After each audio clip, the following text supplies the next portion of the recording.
So now a talk like this, it can be a performance or it can be presence. Performances, I start telling you things basically from my memory, constantly from memory. And I'm trying to tell you something, teach you something, give you some kind of an experience.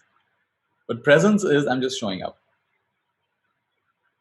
And I'm just showing up as I am. And maybe there's an opportunity for you to show up as you are in a way that is always fresh. That's what was powerful for me about meditation. Always fresh, always fresh. Of course, most of the time I was fighting with my mind, but to the extent one touches it, it's like you're feeling the pulse of life. What I loved about meditation is every time I'd get up from meditation, the colors would seem brighter, the sounds were crisper, clearer, the tastes, everything I tasted kind of would explode in my mouth. In other words, I was just living more fully. I began to realize the quality of my life is not the quality of the contents of my life, the people and things in my life.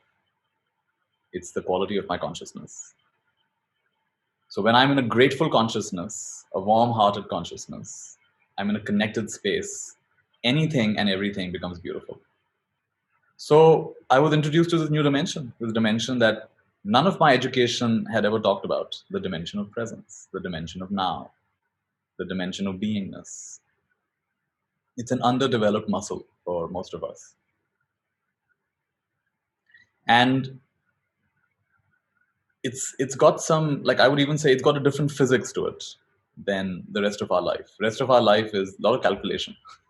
I'll do this, that'll happen. I'll say this, that'll happen. There's a calculative element. But in this, there's just a kind of openness.